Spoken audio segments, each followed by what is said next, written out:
नमस्कार दोस्तों, मैं जितेंद्र बागड़ी आप सभी का आपके चहेते यूट्यूब चैनल पर हार्दिक अभिनंदन और स्वागत करता हूं। दोस्तों, आज हम पेपर लेकर आए हैं आपके लिए। कौन सा वाला? सन 2011 सेकंड ग्रेड भर्ती परीक्षा का जो प्रथम प्रश्न पत्र है जीके का, वो लेकर आए हैं। दोस्तों, इसमें भी वही 100 क्वेश्चन है और ये जो पेपर की सीरीज है वो बी बुकलेट का पेपर है। दोस्तों, हमने अब से पहले जो इससे पहले के जो पेपर हैं 2013, 2016, 2018 के पेपर हमने पढ़ लिए हैं। आज का जो पेपर है उसकी हम शुरुआत करते हैं पहले क्वेश्चन से। दोस्तों, पहला क्वेश्चन इसका ये रहा आपके सामने। पहला क्वेश्चन है, राजस्थान में स्वतंत्रता संघर्ष के दौरान सन 1921-22 में भील आंदोलन का नेतृत्व किया गया था। दोस्तों, इसका राइट आंसर होगा भील आंदोलन का जो नेतृत्व है वो किसके द्वारा किया गया था? भील आंदोलन का नेतृत्व किया गया था किसके द्वारा? मोतीलाल तेजावत के द्वारा इसका नेतृत्व किया गया था। अगला क्वेश्चन है, बिजोलिया किसान आंदोलन का नेतृत्व किसके द्वारा किया गया था? तो बिजोलिया किसान आंदोलन का नेतृत्व किया गया था साधु सीताराम दास के द्वारा किया गया था। ठीक है, ऑप्शन 1 इसका सही हो जाएगा। कुमारपाल प्रबंध में उल्लेख है कि चित्तौड़ के किले का निर्माण एक मौर्य राजा ने करवाया था, उस राजा का नाम था। दोस्तों, ऑप्शन 1 इसका सही हो जाएगा, चित्रांगद। चित्रांगद मौर्य या मौर्य बोलते हैं, इसको मौर्य बोलते हैं। ऑप्शन 1 इसका सही हो जाएगा। अगला क्वेश्चन है, कानड़देव था। दोस्तों, कानड़देव कहाँ का शासक था? दोस्तों, कानड़देव जो था वो जालोर का शासक था। और लास्ट वाला जो पेपर हमने पढ़ा था उसमें क्या पूछा था? उसमें अलाउद्दीन खिलजी की विजयों का विवरण पूछा था ना, तो उसमें हमने जालोर का जिक्र हुआ है। कुंभा के विषय में निम्न में से कौन सा कथन असत्य है? यानी कि हमें एक असत्य कथन को छांटना है। वह स्वयं विद्वान नहीं था पर विद्वानों को आश्चर्य देता था। दोस्तों, यही गलत हो जाएगा। क्यों गलत हो जाएगा मैं आपको बता दूं। ये इसलिए गलत हो जाएगा क्योंकि वह स्वयं एक विद्वान था, इसलिए इसका पहला ही ऑप्शन क्या हो जाएगा? गलत हो जाएगा। अगला है, राजस्थान सेवा संघ ने राजनीतिक जागरण फैलाने हेतु राजस्थान के जिस साप्ताहिक पत्र का प्रकाशन प्रारंभ किया वह था। दोस्तों, इसका ऑप्शन हो जाएगा कौन सा वाला? नवीन राजस्थान। ऑप्शन क्या हो जाएगा? नवीन राजस्थान, 3 नंबर। अगला है, राजस्थान मानवाधिकार आयोग के अध्यक्ष हैं। दोस्तों, आज हम 2022 में इस पेपर को पढ़ रहे हैं। 2011 में पता नहीं होंगे कोई भी, लेकिन हमें 2022 का पता होना चाहिए कि 2022 में मानवाधिकार आयोग के अध्यक्ष कौन हैं। तो ध्यान रखना साथियों, जी.के. व्यास, गोपाल कृष्ण व्यास राजस्थान मानवाधिकार आयोग के अध्यक्ष हैं, जी.के. व्यास। यही प्रश्न पटवारी भर्ती परीक्षा में भी पूछा गया हुआ है। राजस्थान के मुख्य सूचना आयुक्त हैं। क्वेश्चन नंबर 8 है, तो ये भी करंट का क्वेश्चन है। तो अभी मैं आपको बता देता हूं कि वर्तमान में राजस्थान के मुख्य सूचना आयुक्त हैं। ध्यान रहे दोस्तों, डी.बी. गुप्ता। डी.बी. गुप्ता जो है वो राजस्थान में वर्तमान में क्या है?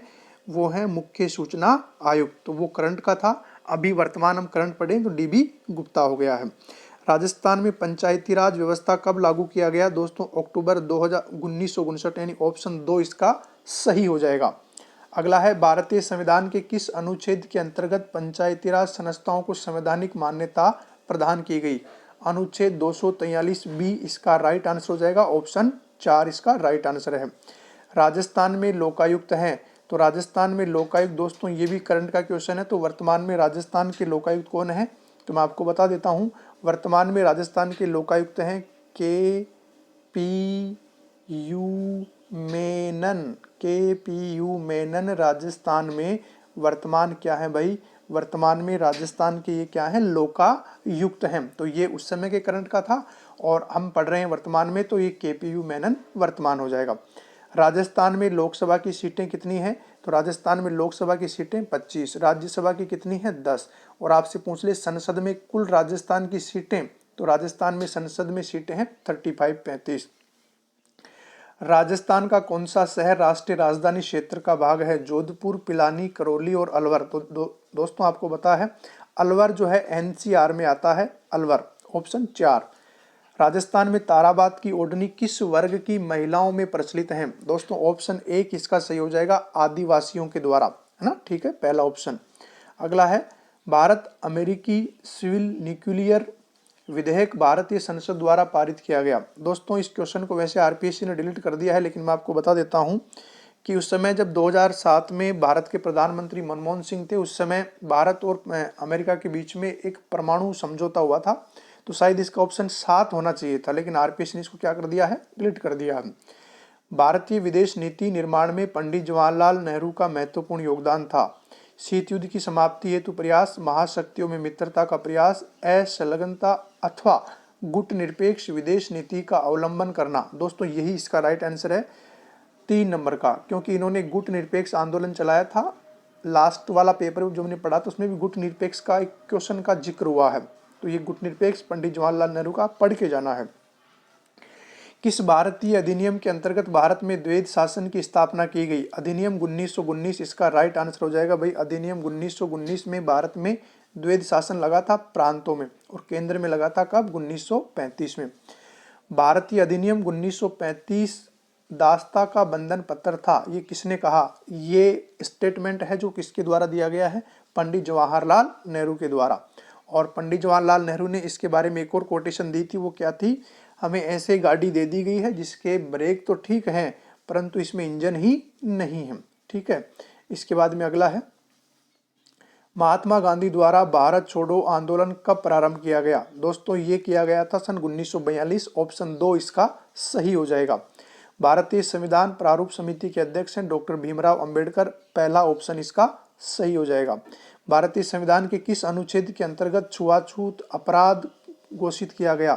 अस्पृश्यता, अनुच्छेद 17 इस आर्टिकल का हो जाएगा 17। अगला है, भारतीय संविधान की उद्देशिका में संशोधन किया गया है 44, 42, तो इसका उत्तर हो जाएगा 42 में संविधान संशोधन 1976 में। अब तक भारत की संविधान की प्रस्तावना में एक बार ही संशोधन हुआ है, और वो कब हुआ है? 1976 में। 3 नए शब्द जोड़े गए थे, समाजवाद, पंथनिरपेक्षता और अखंडता। इसका राइट आंसर हो जाएगा 3। साथियों, हमने वैसे क्लास में पूरी पॉलिटी लगभग कंप्लीट कर ली है, और क्या नाम है, पूरी ज्योग्राफी हमने लगभग पूरी पढ़ ली है।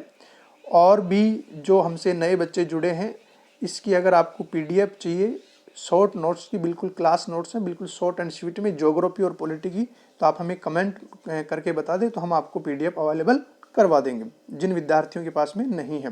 पॉलिटी और ज्योग्राफी कंप्लीट। भारतीय संवैधानिक उपचारों का मौलिक अधिकार किस अनुच्छेद में प्रदान किया गया है? दोस्तों ये जो मौलिक अधिकार हैं वो कहाँ पर हैं? 32, ऑप्शन 32 यानी ऑप्शन 4 इसका सही हो जाएगा। भारत में मौलिक कर्तव्य किस अनुच्छेद में दिए गए हैं? 51A में इसके दिए गए हैं भैया ना, 4 इसका सही हो जाएगा। भारत के राष्ट्रपति की चुनाव की पद्धति है, ऑप्शन 4 इसका राइट आंसर होगा। क्या आंसर होगा? आनुपातिक प्रतिनिधि पद्धति के अनुसार एकल संक्रमणीय मत पद्धति के द्वारा। ऑप्शन 25, ऑप्शन 4 इसका क्या हो जाएगा? राइट आंसर हो जाएगा राष्ट्रपति की चुनाव पद्धति में ना। भारत के किस अनुच्छेद के अंतर्गत राष्ट्रपति पर महाभियोग चलाया गया है? मैंने आपको एक ट्रिक बताई थी, रासमणी पप्पू की योग्यता एवं शर्तें समान है। एक बार वापस रिपीट कर देता हूं, हालांकि इतना समय नहीं है फिर भी। रासमणी पप्पू की योग्यता एवं शर्तें समान हैं। दोस्तों हमने ये सारी ट्रिक पढ़ ली थी। इसमें राष्ट्रपति के 52 से लेकर 62 तक के जो आर्टिकल हैं वो कंप्लीट आ गए हैं। तो हमारी जो क्लास नोट्स है उसमें सब एज इट इज लिखा हुआ है, और मेरी जो खुद की बुक भी आती है वो भी इस भर्ती परीक्षा के लिए एक रामबाण साबित होगी। कौन कौन सी वाली? जो मेरी 2 किताबें आती हैं, एक आती है मेरी सिकवाल पब्लिकेशन से जिसका नाम है राजस्थान का भूगोल, और दूसरी किताब आती है भारतीय राजव्यवस्था, जितेंद्र बागड़ी करके नाम से आती है। ठीक है ना, सिकवाल पब्लिकेशन से, तो आप वो देख सकते हैं। तो इसका राइट आंसर क्या हो जाएगा? 61। भारत के किस अनुच्छेद के अंतर्गत राज्य में राष्ट्रपति शासन लागू होता है? तो इसका सीधा सा मैं आपको बता दूं, 3 प्रकार के ये होते हैं आपातकाल। पहला है 352, दूसरा 356 और तीसरा होता है 360। जो पहला है उसमें तो क्या होता है, 352 में तो क्या होगा, ये तो होगा राष्ट्रीय आपात होता है, पूरे देश में लगने वाला। और 356 में क्या होगा? 356 में राज्य में लगने वाला राष्ट्रपति शासन होता है ना, किसी राज्य में लगेगा राष्ट्रपति शासन। और अनुच्छेद 360 में क्या होता है? वित्तीय आपात। ठीक है, तो इसका राइट आंसर क्या हो जाएगा? 3 हो जाएगा, 356। भारतीय संविधान में जम्मू कश्मीर को विशेष दर्जा दिया गया है? तो मैं आपको बता दूं दोस्तों, अनुच्छेद 370 में 370 में इसको विशेष दर्जा दिया गया है। लेकिन आपको बता दूं मैं अभी, ये सन 2019 से केंद्रीय सरकार ने जम्मू कश्मीर को विशेष दर्जा जो दिया गया था उसको आर्टिकल 370 को समाप्त कर दिया है। अब पूरे देश में एक ही संविधान लागू होगा। पहले जम्मू कश्मीर के लिए अलग संविधान था जो कहाँ पे था, 370 में है, जिसे वर्तमान में समाप्त कर दिया है। भारतीय संविधान में नीति निर्देशक तत्व कहाँ से लिए गए हैं? दोस्तों ये नीति निर्देशक तत्व आयरलैंड के संविधान से लिए गए हैं। Option A. भारतीय संविधान में किस अनुच्छेद के अंतर्गत संशोधन किया जा सकता है? अनुच्छेद 368 एक इसका पहला ही सही हो जाएगा। ये दक्षिणी अफ्रीका से लिया गया है, 368 ऑप्शन ए। 31 अगस्त 2011 को किन दो भारतीयों को मैग्सेस अवार्ड से सम्मानित किया गया? दोस्तों ये करंट का क्वेश्चन आप छोड़ दीजिए इसे। तो केंद्रीय खेल मंत्री कौन है, इसके भी आप छोड़ सकते हैं, क्योंकि अभी हमें वर्तमान की पढ़नी है। 2019 में जो भारत के चुनाव हुए हैं केंद्रीय वाले, लोकसभा वाले, वो पढ़ लेने हैं, और राजस्थान के 2018 के चुनाव हैं वो पढ़ लेने हैं। अगला क्वेश्चन है, सुप्रीम कोर्ट के निर्देशानुसार जयपुर को वर्ल्ड क्लास सिटी बनाने हेतु, ये भी दोस्तों करंट का है, छोड़ दीजिएगा आप। विश्व एथलेटिक करंट का है। अभी आपको वर्तमान के खेल पढ़ने हैं 21-22 के। भारतीय जीवन बीमा निगम LIC दिवस प्रतिवर्ष मनाया जाता है? दोस्तों इसका उत्तर होगा 1 सितंबर को ये मनाया जाता है। 35 का 2 सही हो जाएगा। मानवाधिकार आयोग दिवस मनाया जाता है दोस्तों प्रतिवर्ष 10 दिसंबर को मानवाधिकार आयोग दिवस मनाया जाता है, जो UNO के माध्यम से होता है 10 दिसंबर को ना। ऑप्शन ए इसका राइट आंसर हो जाएगा। अमेरिकी राष्ट्रपति चुनाव प्रस्तावित है? दोस्तों अमेरिका का राष्ट्रपति चुनाव 4 वर्ष के अंतराल के बाद होता है, और जब ये 2011 में बना होगा तो शायद 2014 होगा शायद इसका आंसर मेरे हिसाब से, क्योंकि 4 साल बाद में ये चुनाव होता है। सिटीजन चार्टर एक्ट प्रस्तावित? दोस्तों ये भी करंट का प्रश्न है, ये भी वैसे करंट का, लेकिन मैं आपको बता देता हूँ। भारतीय टैंक निरोधी मिसाइल को किस नाम से जाना जाता है? दोस्तों इसका उत्तर होगा option 4 Nag. Matters of discussion पुस्तक के लेखक हैं, RPSC ने इस क्वेश्चन को डिलीट किया है। 2G स्कैम की जांच हेतु संयुक्त संसदीय समिति के अध्यक्ष? दोस्तों करंट का प्रश्न है, ये आ गए आपके साइकोलॉजी, इसमें बीच में आ गए है ना भाई। पहला क्वेश्चन है, वर्तमान में शिक्षा मनोविज्ञान का अध्ययन का विषय है? दोस्तों इसका उत्तर होगा वर्तमान में मानव व्यवहार। साइकोलॉजी के 4 जो चरण हैं, पहला आत्मा, फिर मन, फिर चेतना, और वर्तमान में किसको अपनाया है? व्यवहार को अपना लिया है। तो एक ट्रिक पढ़ते हैं हम, आम चाव, तो याद रखना आम चाव। शिक्षा मनोविज्ञान की प्रकृति वैज्ञानिक है क्योंकि? ऑप्शन 3 इसका ठीक हो जाएगा। शैक्षिक वातावरण में अधिगमकर्ता के व्यवहार का वैज्ञानिक विधियों के माध्यम से क्या किया जाता है? अध्ययन किया जाता है। ऑप्शन 3 इसका राइट आंसर हो जाएगा। सुल्तान नामक चिंपैंजी पर परीक्षण करने वाले वैज्ञानिक हैं? दोस्तों कोहलर, ऑप्शन 2। दोस्तों आज हम जब इसको पढ़ रहे हैं तो ऐसे लगता है कि ऐसे प्रश्न पहले आते थे, आज क्यों नहीं आते? क्योंकि वर्तमान में ये प्रश्न बहुत इजी लगने लग गए हमने, क्योंकि बार बार इसका अध्ययन कर लिया है, हम ऐसे प्रश्नों के अभ्यस्त हो गए हैं। लेकिन अब ऐसे प्रश्न नहीं मिलने वाले आपको पेपर में, क्योंकि ये टाइम निकल चुका है। निम्नलिखित में से कौन सा कथन सत्य है? दोस्तों ये थॉर्नडाइक का एक स्टेटमेंट है, तो ऑप्शन 4 इसका सही होगा। 4 क्या है? घोड़े को तालाब तक तो ले जाया जा सकता है, लेकिन उसको पानी पीने के लिए बाध्य नहीं किया जा सकता। तो थॉर्नडाइक ने 3 सिद्धांत दिए थे, अभ्यास, तत्परता का जो सिद्धांत दिया था उसके अंतर्गत है। ऑप्शन 4 इसका सही हो जाएगा। एक शिक्षक होने के नाते आप सीखने के किस नियम को नहीं अपनाएंगे? आंशिक क्रिया का नियम, तत्परता का नियम, अभ्यास का नियम और प्रलोभन का नियम। हम प्रलोभन का नियम नहीं अपनाएंगे, ऑप्शन 4 को नहीं अपनाएंगे, बाकी तीनों को अपना सकते हैं। समग्रता के सिद्धांत गेस्टाल्ट थ्योरी के प्रवर्तक हैं? दोस्तों गेस्टाल्ट थ्योरी के थे वर्दीमर एवं अन्य। ऑप्शन 2 इसका सही हो जाएगा। बालक अपने व्यवहार की सामाजिक स्वीकृति, सोशल एक्सेप्टेंस जिस अवस्था में चाहता है वह है? दोस्तों ऑप्शन 1 इसका सही हो जाएगा, किशोर अवस्था में चाहता है। ठीक है। निम्नलिखित में से कौन सा मेल सही नहीं है? अंतर्मुखी स्वयं अपने में रहना बिल्कुल सही है। प्रक्षेपण, अपनी गलती को दूसरों पर डालना, ये भी सही है। युक्तिकरण, अपना गुस्सा दूसरों पर उतारना। दोस्तों युक्तिकरण का मतलब होता है एक प्रकार से बहाना बनाना, तो ये गुस्सा नहीं है। प्रतिगमन का मतलब होता है भूतकाल में लौट जाना, पुरानी आदतों में आ जाना। तो इसका ऑप्शन 3 जो है वो क्या हो जाएगा, राइट आंसर, युक्तिकरण जो है इसका ठीक हो जाएगा। अगला है इसके बाद में, एकांत में विश्वास रखने वाले व्यक्ति कहलाते हैं अंतर्मुखी।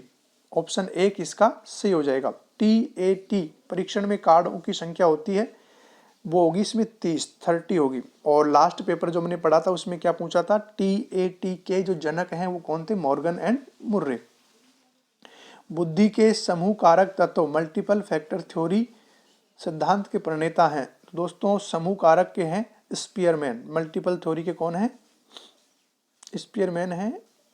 दोस्तों शायद मैं इसमें कंफ्यूज हो रहा हूँ, मल्टीपल के शायद थ्रस्टन होने चाहिए, समूह कारक के थ्रस्टन होने चाहिए भाई, एक बार देख लेना आप, शायद थ्रस्टन है, क्योंकि स्पीयरमैन का तो दी तत्व था ना। सृजनशील बालकों का विशेष लक्षण है समस्याओं के प्रति सजग नहीं होना, गतिशील चिंतन का अभाव होना, प्रबल जिज्ञासा। विशेष लक्षण होता है इनका प्रबल जिज्ञासा। ऑप्शन 3 इसका क्या हो जाएगा, प्रबल जिज्ञासा, एक सृजनशील बालक की विशेषता। अगला है, प्रेरक प्राणी में विद्यमान शारीरिक एवं मनोवैज्ञानिक दशाएं हैं जो उसे निश्चित विधियों के अनुसार कार्य करने के लिए उत्तेजित करती हैं। प्रेरक की इस परिभाषा को देने वाले हैं। दोस्तों इसका ऑप्शन जो है प्रेरक की परिभाषा महत्वपूर्ण है, गेट्स एवं अन्य की। ये प्रश्न रिट में पूछा गया है बार बार, ध्यान रखना, गेट्स एवं अन्य। मूल प्रवृत्ति का सिद्धांत विलियम मैकडूगल का है भाई। कितनी प्रवृत्तियां बताई थी इन्होंने 14 मूल प्रवृत्तियां बताई हैं विलियम मैकडूगल ने। ठीक है, अगला है, अभिप्रेरणा पर किस कारक का प्रभाव नहीं पड़ता, आवश्यकता, भौतिक संरचना, वातावरण और जन्मजात। दोस्तों अभिप्रेरणा पर भौतिक संरचना, ऑप्शन 2 जो है इसका प्रभाव नहीं पड़ता, ऑप्शन 2। व्यक्तिगत विभिन्नताओं को ध्यान में रखते हुए अभ्यर्थियों के शिक्षण के लिए प्रायोजना विधि, प्रोजेक्ट मेथड। दोस्तों बहुत इजी क्वेश्चन है, किलपैट्रिक, हमारे शिक्षक जो टीचिंग मेथड है SST के उसमें भी पढ़े हैं, रिट की जो भर्ती परीक्षाएं आपने दी हैं उसमें भी मैंने पढ़ा है, किलपैट्रिक, इसका 2 हो जाएगा किलपैट्रिक। अंधे बालकों को शिक्षण देने की पद्धति, बहुत इजी क्वेश्चन है, ब्रेल लिपि लुईस ब्रेल ने चालू की थी, ऑप्शन 3 इसका सही हो जाएगा। बाल अपराध का कारण, ये प्रश्न रिट में भी आया हुआ है।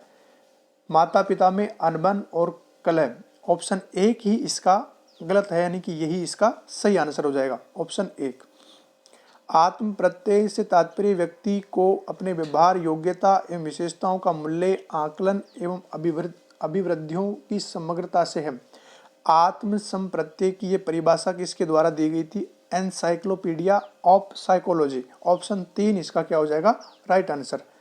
आदतें के संबंध में कौन सा कथन सही नहीं है। दोस्तों RPSC ने इस क्वेश्चन को डिलीट कर दिया, लगभग इसमें 2 ऑप्शन ठीक थे इसलिए इसको डिलीट कर दिया है। राजस्थान का क्षेत्रफल भारत के क्षेत्रफल का कितना प्रतिशत है, 10.41%।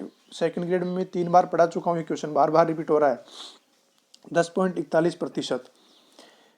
राजस्थान में महिला साक्षरता दर कितनी रही है। दोस्तों अभी जो लेटेस्ट जनगणना है अभी भी 2011 वाली चल रही है, अभी चेंज नहीं हुई है, हालांकि 21 वाली जनगणना के आंकड़े अभी आने बाकी हैं। तो अभी इस भर्ती परीक्षा तक तो आपको 2011 की जनगणना को ही रट लेना है, ये जो 15वीं जनगणना है इसको रट लेना है। राजस्थान में 2011 की जनगणना के अनुसार लिंगानुपात कितना है। तो दोस्तों इसका उत्तर हो जाएगा ऑप्शन 2, 926। 2011 की जनगणना के अनुसार जनसंख्या की दृष्टि से राजस्थान का स्थान कौन सा है। दोस्तों 2011 में जब ये प्रश्न आया था तब इस प्रश्न का उत्तर था 8, लेकिन वर्तमान में इसका उत्तर हो गया है 7। क्यों, मैं आपको बता देता हूँ इसके पीछे का कारण, क्योंकि 2014 में एक नया राज्य बना था तेलंगाना, तो उसके चलते आंध्र प्रदेश की जनसंख्या जो है वो कम हो गई। इस चक्कर में राजस्थान अब 7वें नंबर पे है, और 2011 की जब बात करें तब कौन से नंबर पे था, 8वें नंबर पे था। तो ये ध्यान रख लेना है आपको, वर्तमान 7वें नंबर पे आ गया है। कर्नल जेम्स स्टोर ने निम्नलिखित में से किस युद्ध को मेवाड़ का मैराथन कहकर पुकारा है। इसने दोस्तों Diver, option 2, battle of Diver को इसने क्या कहा है, मेवाड़ का मैराथन। और थर्मापोइली किसको कहा है, हल्दी घाटी के युद्ध को। मरु विकास कार्यक्रम परियोजना है दोस्तों, ये परियोजना केंद्रीय सरकार की, ऑप्शन 1 इसका सही हो जाएगा। 13वें वित्त आयोग के अध्यक्ष हैं दोस्तों, अभी वर्तमान में चल रहा है 15वां वित्त आयोग, और 15वें वित्त आयोग का कार्यकाल है कब से कब तक, 2020 से 2025 तक। और इसके वर्तमान में जो अध्यक्ष हैं वो कौन है बताओ? तो इसके वर्तमान में अध्यक्ष हैं NK सिंह, इसके क्या हैं वर्तमान अध्यक्ष हैं। और इससे पहले कौन थे? 14वें वित्त आयोग के कौन थे? YV रेड्डी। और अभी क्या चल रहा है? 15वां। तो ध्यान रखना 15वां वित्त आयोग चल रहा है। NK सिंह अध्यक्ष हैं। 2020 और 22 तक 2025 तक इसका क्या रहेगा? कार्यकाल रहेगा। अगला है 22 के बाद में, निम्न में से कौन सा युग्म सुमेलित नहीं है? जैसलमेर मीठालाल व्यास सही है, डूंगरपुर भोगीलाल पांडे ये भी सही है, बीकानेर राज्य परिषद जयनारायण व्यास दोस्तों यही गलत है। बीकानेर प्रजामंडल के जो थे मगाराम थे शायद, तो 3 इसका क्या हो जाएगा? ठीक हो जाएगा। हरित राजस्थान योजना प्रारंभ की गई दोस्तों, ये योजना 2009 में प्रारंभ की गई थी, तो ऑप्शन 2 इसका सही बैठ रहा है। 9-10 ऑप्शन 2 इसका राइट आंसर। देश के 142 डेजर्ट ब्लॉक में से राजस्थान के कितने डेजर्ट ब्लॉक हैं? दोस्तों लगभग राजस्थान में 85, ऑप्शन 4 इसका सही हो जाएगा। राजस्थान में किस शहर में सीमेंट का सर्वाधिक उत्पादन होता है? लास्ट ईयर पेपर हमने पढ़ा था, उसमें भी सेम ऐसा ही क्वेश्चन था कि कौन कौन से जिलों में जो है, उसमें 3-4 जिले थे, इसमें केवल अकेला जिला पूछा है। ऑप्शन 1 चित्तौड़। और राजस्थान का सीमेंट उत्पादन में भी पूरे भारत में नंबर 1 स्थान है। प्राकृतिक गैस पर आधारित शक्ति परियोजना स्थिति है, तो दोस्तों ये है रामगढ़, जैसलमेर का जो रामगढ़ है वो होगा ऑप्शन 4। राजस्थान के किस जिले में जरगा पर्वत है? उदयपुर, ऑप्शन 2 इसका राइट आंसर हो जाएगा। विश्व का सबसे ऊंचा जलप्रपात एंजिल जलप्रपात है, जो अमेजन नदी की एक सहायक नदी है, और ये वेनेजुएला देश में है। ऑप्शन 2 इसका राइट आंसर हो जाएगा। निम्न में से राजस्थान क्रिकेट बोर्ड के अध्यक्ष, तो दोस्तों 2011 में तो पता नहीं, शायद ललित मोदी होंगे। वर्तमान में कौन है? वर्तमान में अभी अशोक गहलोत के पुत्र श्री वैभव गहलोत, तो ऑप्शन 2 इसका राइट आंसर वो वैभव गहलोत हो जाएगा ना। राजस्थान में परमाणु केंद्र कहाँ स्थित है? ऑप्शन 1 रावत बाटा चित्तौड़गढ़ में है। बटनेर का किला हनुमानगढ़ में, बहुत इजी क्वेश्चन है। राजस्थान में प्रदूषण किसके द्वारा नियंत्रित किया जाता है? ऑप्शन 4 राजस्थान प्रदूषण नियंत्रण बोर्ड के द्वारा। ऑप्शन 4 इसका क्या हो जाएगा? राइट हो जाएगा ये वाला। राजस्थान में किस जिले में पलाया झील पाई जाती है? दोस्तों पलाया झील बताओ कहाँ पाई जाती है? बताओ, जैसलमेर में है, ठीक है। ऑप्शन 2 इसका सही हो जाएगा। किस देश में जनसंख्या की विकास दर 1% से भी कम है? दोस्तों वैसे तो इस क्वेश्चन को आरपीएससी ने डिलीट कर दिया, लेकिन इसका ऑप्शन जो है जापान ठीक बैठता है, क्योंकि जापान की जो वृद्धि दर है वो 1% से भी कम है। अगला है शिक्षा प्राप्ति अधिकार कब से लागू किया गया? बहुत इजी क्वेश्चन है, लेकिन इसमें सन 2010 दो बार है। 1 अप्रैल 2010, ठीक है, 1 अप्रैल 2010 में ये चालू किया गया है। 2011 की जनगणना कौन सी थी? 2011 की जनगणना थी 15वीं जनगणना। और अभी जो वर्तमान में 2021 की जो जनगणना होगी वो कौन सी होने वाली है? 2021 की जो जनगणना होगी वो 16वीं जनगणना होगी। जलवायु परिवर्तन पर कोपेनहेगन सम्मेलन हुआ है, दोस्तों इसका उत्तर होगा ऑप्शन 3 2009 में। विश्व पर्यावरण दिवस प्रतिवर्ष मनाया जाता है, दोस्तों इसका उत्तर होगा 5 जून। मैं आपसे एक बार फिर कहना चाहता हूं कि ये जो दिवस हैं भूगोल विषय के या किसी भी अन्य विषय के, वो दिवस आप एक बार अवश्य पढ़ लें, क्योंकि हर भर्ती परीक्षा में 1 या 2 दिवस बार बार पूछ रहा है। तो ये महत्वपूर्ण जो दिवसों की जो लिस्ट है वो निकाल लें और लिख लें। एग्जाम में जाने से पहले इनको बार बार रिपीट कर लें, क्योंकि 2 या 3 प्रश्न अवश्य आएंगे यहाँ से। राजस्थान की पहली जातीय जनगणना प्रस्तावित है, तो दोस्तों ये उस समय का प्रश्न है 1 नवंबर 2011, 2 इसका राइट आंसर था। निम्नलिखित में से किस जनजाति में वालर नृत्य प्रसिद्ध है? दोस्तों ये ग्रासियों का है, ऑप्शन 3 इसका राइट आंसर। माउंट आबू में दिलवाड़ा मंदिर प्रसिद्ध है, दोस्तों ये दिलवाड़ा जो है वो जैन मंदिर कला हेतु प्रसिद्ध है, ऑप्शन 1 इसका राइट आंसर हो जाएगा। बनी ठनी पेंटिंग कितना इजी है? किशनगढ़ शैली अजमेर में है बनी ठनी पेंटिंग। नागरीदास बेली कृष्णन रुक्मणी किस भाषा का ग्रंथ है? दोस्तों ये बहुत अच्छा क्वेश्चन है, लेवल का क्वेश्चन है। ये पूर्वी मारवाड़ी, उत्तरी मारवाड़ी, दक्षिणी मारवाड़ी, उत्तरी पूर्वी मारवाड़ी, तो दोस्तों इसका ऑप्शन 2 ठीक है, ये उत्तरी मारवाड़ी है, यानी कि ये जोधपुर से उत्तर वाला जो भाग है उस क्षेत्र की है, बीकानेर का जो एरिया है उसकी है, जांगल प्रदेश की। तो ये ऑप्शन 2 इसका क्या हो जाएगा? ठीक हो जाएगा। हिंदू पंचांग के अनुसार छोटी तीज का त्यौहार किस माह में मनाया जाता है? दोस्तों ये तीज हर बार पूछ रहा है, श्रावण मास, तो ये तीज वाला चैप्टर यानी त्यौहार वाला ठीक से पढ़ लेना है। राजस्थान में सर्वाधिक महत्वपूर्ण लोक देवता हैं तेजाजी, कबीर, तुलसी। दोस्तों 3 तो खैर है, ये है ही नहीं, एक ही बचे, फिर कौन? तेजाजी। और लास्ट हमने पेपर पढ़ा था, उसमें तेजाजी की जन्मभूमि के बारे में पूछा था, खडनाल या खरनाल, ऐसा कुछ प्रश्न पढ़ा था हमने। महिलाएं नथ धारण करती हैं। दोस्तों बहुत इजी क्वेश्चन है, बताओ कहाँ करती है नथ? बता दो भाई, नाक में। कहाँ करती हैं? नाक में नथ। चित्तौड़गढ़ स्थित विजय स्तंभ या कीर्ति स्तंभ के निर्माता हैं महाराणा कुंभा। कुंभा है भाई, ऑप्शन 3। निम्न में से किस क्षेत्र में सीताबाड़ी का मेला आयोजित किया जाता है? दोस्तों सीताबाड़ी बारा में लगता है, तो बारा हाड़ौती में आता है, कोटा, बूंदी, बारा, झालावाड़, तो ये हो जाएगा ऑप्शन 1 इसका राइट आंसर। जयपुर में अधिकांश सांस्कृतिक गतिविधियां आयोजित होती हैं। दोस्तों जयपुर में एक जगह है जवाहर कला केंद्र, रामनिवास बाग में, यहाँ पर सभी सांस्कृतिक कार्यक्रमों का क्या किया जाता है? आयोजन किया जाता है। एक बड़ा सेमिनार टाइप का हॉल है, इसमें बहुत बड़े बड़े हॉल बने हुए हैं। जोधपुर के निकट ओसियां में मंदिरों का निर्माण करवाया था। दोस्तों ये प्रश्न प्रतिहारों को लेकर बार बार प्रश्न आ रहा है, तो प्रतिहार वाला जो चैप्टर आपके लिए बड़ा महत्वपूर्ण है, ऑप्शन 2 इसका राइट आंसर हो जाएगा। राणा सांगा व बाबर के मध्य खानवा का युद्ध हुआ था 1527, option 1 is right answer. Maharana Pratap का राज्याभिषेक हुआ, बताओ कहाँ हुआ भाई? गोगुंदा में हुआ है, ऑप्शन 3 इसका राइट आंसर। राष्ट्रीय अनुसूचित जाति आयोग के अध्यक्ष, दोस्तों एससी के अध्यक्ष पूछा है इन्होंने सेंटर में। तो दोस्तों वर्तमान में, उस समय तक का तो खैर मुझे भी नहीं पता कौन थे, लेकिन वर्तमान में आपको बता देता हूँ, विजय सांपला एससी के हैं। विजय सांपला जो है 2021 में नियुक्त हुए हैं एससी आयोग के अध्यक्ष विजय। मैं लिख के बता देता हूँ आपको, ध्यान रखना, अगर पूछ लेता है तो आपको एससी और एसटी दोनों का ध्यान रख लेना है। विजय सांपला, विजय सांपला क्या है? वर्तमान में इसके अध्यक्ष हैं, किसके? एससी आयोग के। साथियों ये आपके 100 क्वेश्चन कंप्लीट हो गए। मैं आपको कुछ महत्वपूर्ण फैक्ट बता देता हूं। हमने 2011 पढ़ लिया है, 2013 पढ़ लिया है, 2016 के 2 पेपर पढ़ लिए हैं, 2018 के 2 पेपर पढ़ लिए हैं। तो ये कितने पेपर हो गए मेरे हिसाब से? ये अब तक अपने पेपर पढ़ लिए 2, 4, 6 पेपर पढ़ लिए।